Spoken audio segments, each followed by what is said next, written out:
Hello,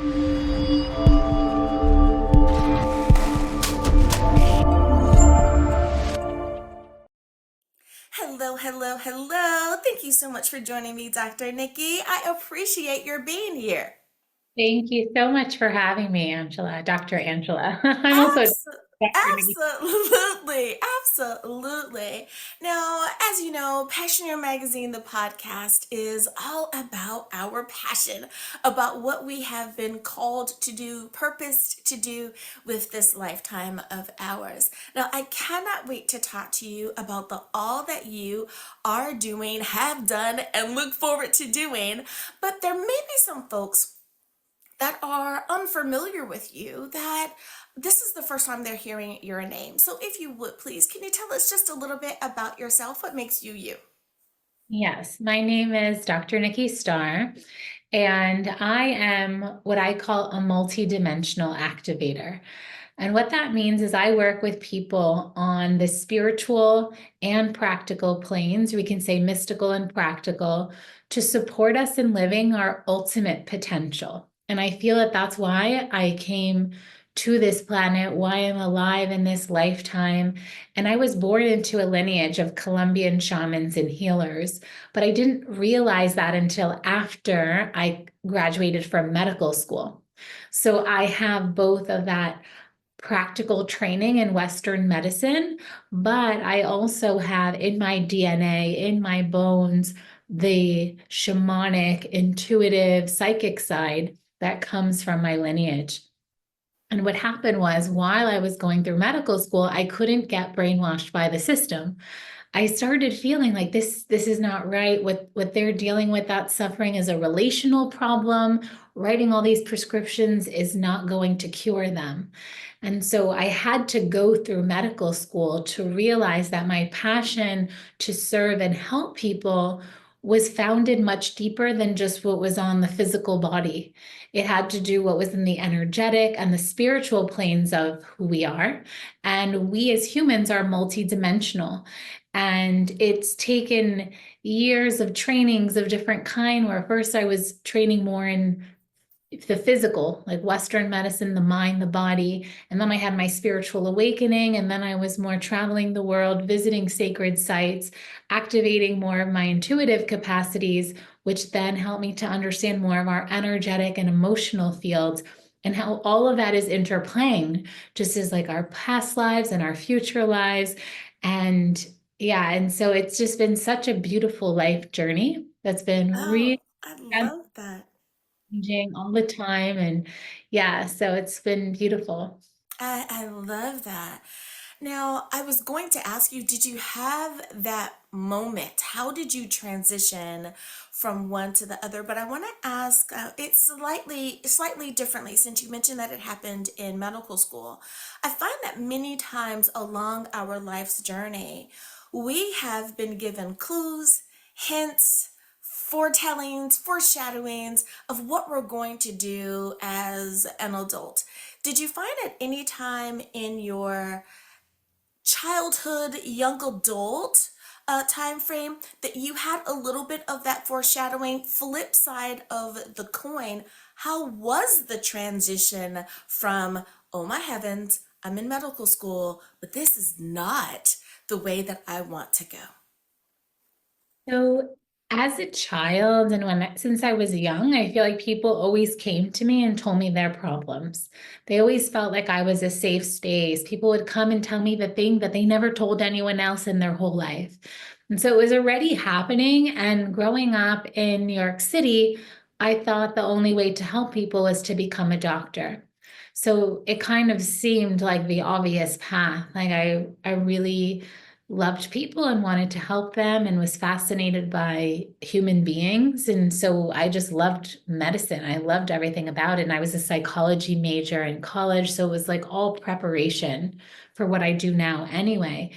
And then what actually was the aha moments was when I took myself out of New York City, out of that rigorous training, and I started to travel the world in medical school.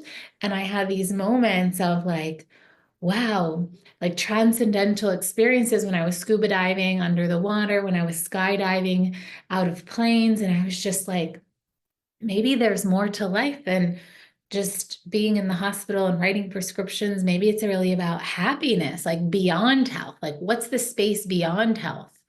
And Ooh, that's I when I love that. started thinking about ultimate potential and how many people are just like trying not to be sick, and living in this just enough space. Whereas I realized, wow, like we have like so much more to live and so much more potential. And New York is not the center of the world. And those moments of travel and having these oneness experiences in nature and other countries really opened my eyes. And that was the first time I started questioning my path as a doctor. And then I had a divine intervention happen where, when it was my moment for residency, I did my first year of residency at NYU. And then usually after your first year of residency, you specialize. And when it was time for the match for the specialty, I was going to go into dermatology, which is the most competitive. And I interviewed at 7 places. I had a pretty good opportunity to match. And the way the system works is you interview, they rank their students, everyone ranks the order they want, and then the computer matches you. And when it was match day, I didn't match. And one of the places I interviewed had an open spot. And so it was like, how does that even happen? Like, I should have just matched there. And what that did was, it was like the divine intervention that allowed me to depart from Western medicine. Because if I had matched, I would have been in a contract. And the most crucial moments of my spiritual awakening, where I really changed my whole life and my whole identity started to shift, was in those 4 years after my intern year of residency. And so it was like, thank you. Like, I was upset.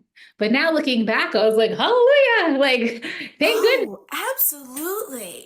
And I remind people that so many times we have these divine interventions, we have these modern day miracles that happen around us.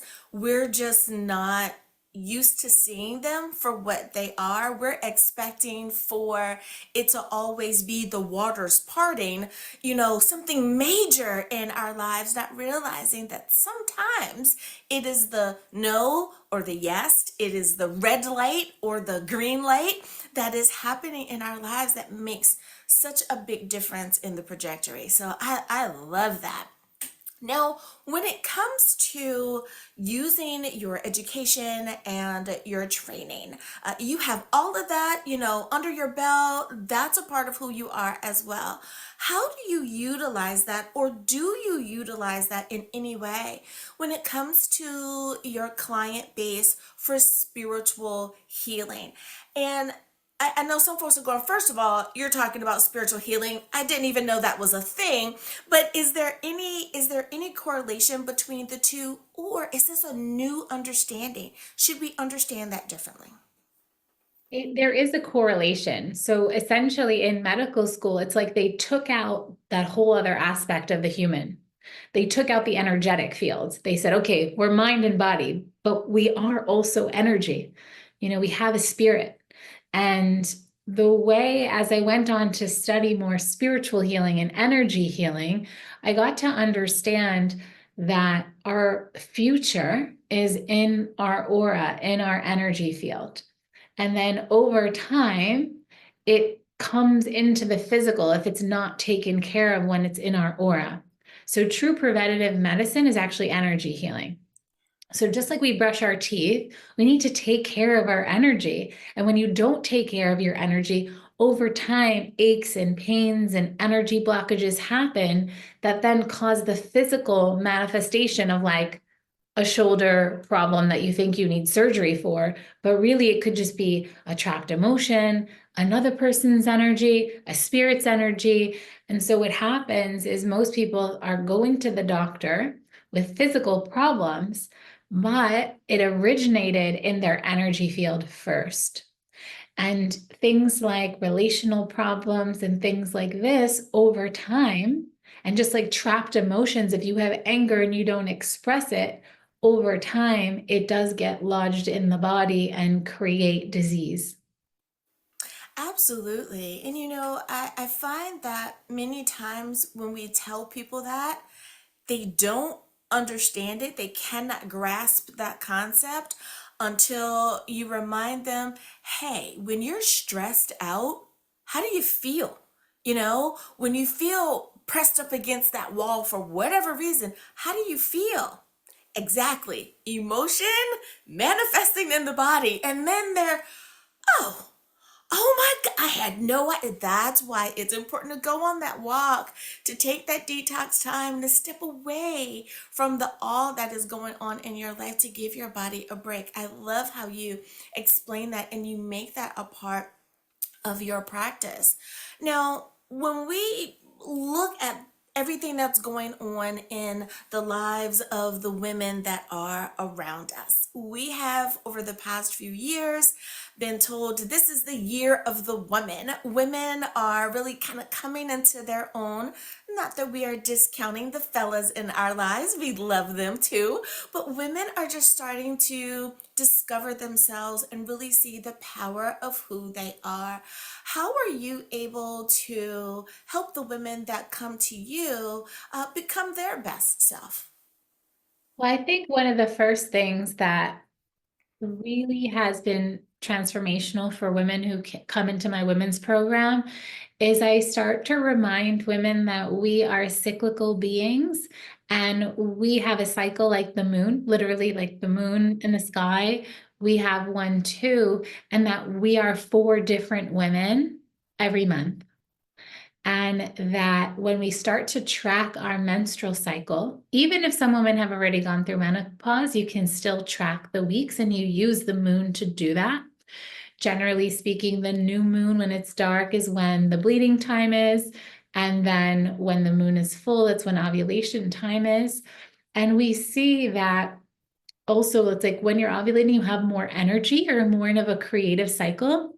That's why when we know when the full moon is strong, we tend to have a lot of energy. It's hard to sleep. But then when it's the dark moon, the new moon, we tend to want to go more inward and relax more. And unfortunately, we were raised in a culture that believed you have to be on every single day. And if you're not, there's something wrong with you. And what most women have found is what they equated to being hard on themselves when they were tired or didn't have a lot of energy, it was the week before their bleed. And so, by just understanding that you're cyclical and that every day and every week your mood is not the same, but you learn to leverage when your ovulation time is and when your bleed time is. So then you don't schedule so much around when you're going to have your period. So then you can really shine when you are ovulating. And so, this is a way that you can use your energy and your mood to your advantage. So maybe if there is a time that you want to plan like a spa day and be more inward, that would be great in the week before you bleed. But if you have interviews like or you want to launch a program or depending what kind of work you do, you need to give a presentation. If you can be in charge of when to program it, you do it in the week that you're ovulating.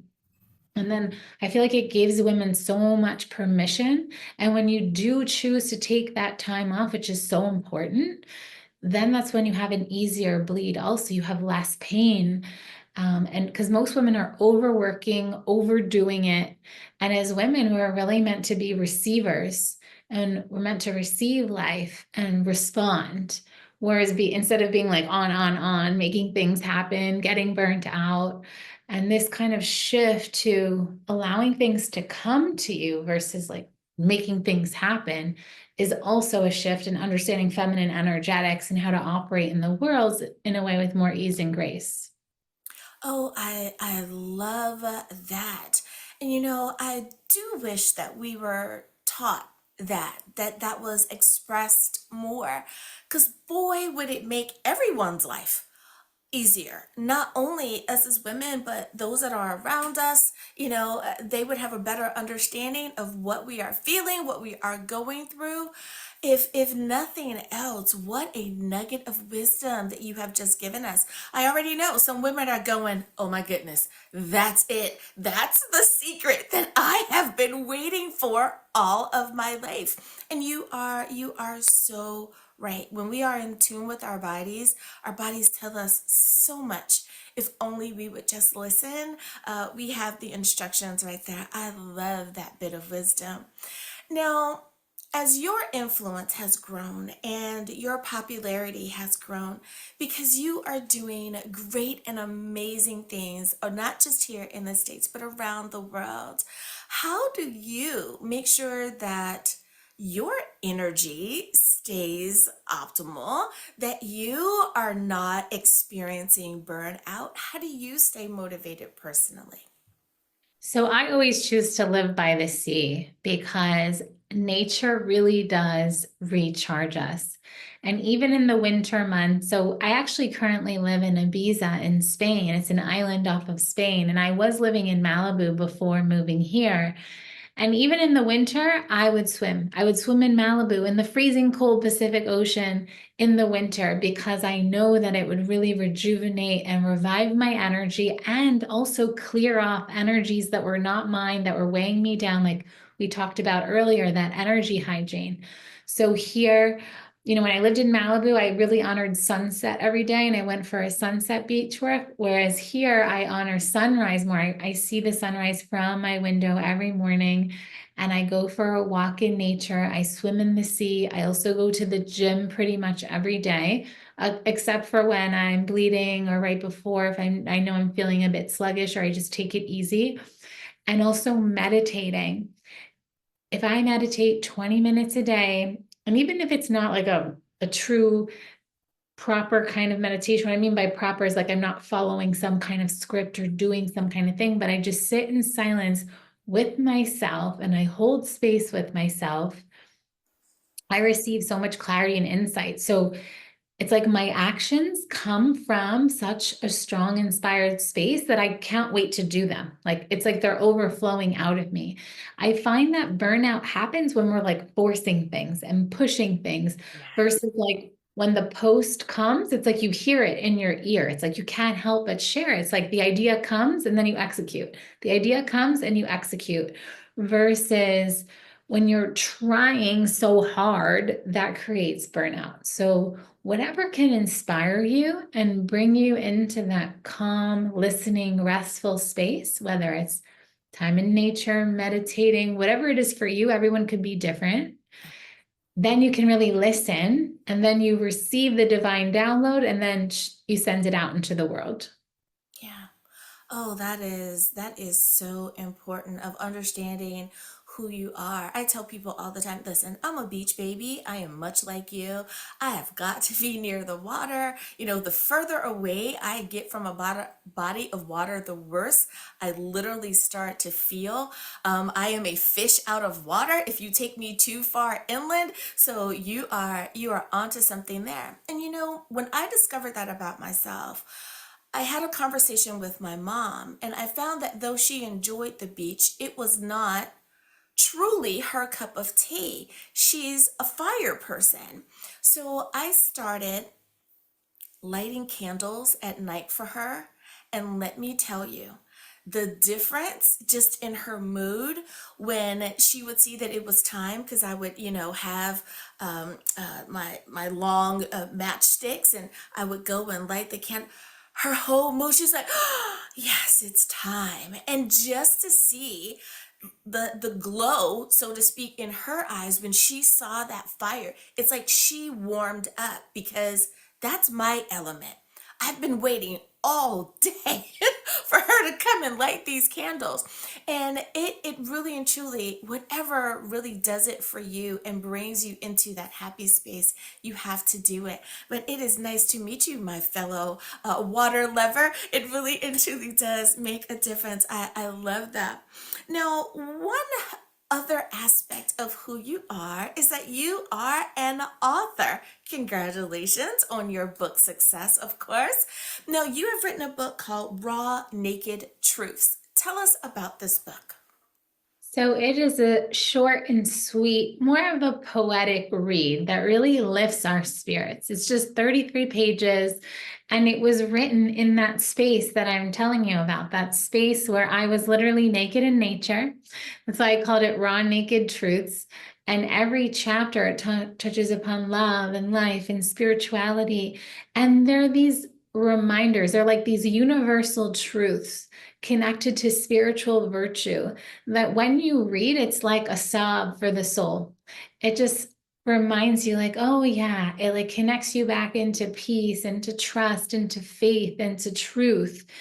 And it's medicine in and of itself, but more from that, when you read Rumi or poetry, how it softens you. It's similar to that. And it's just a feel good read, quick and easy, but it feels so good. Yeah. Oh, I love that. And we've got to start doing things that make us feel good about who we are, about this life that we are living, so we can kind of live more in that attitude of gratitude and that thankfulness, as opposed to all this stress and strain that we try to push through, like you said. I love that outlook.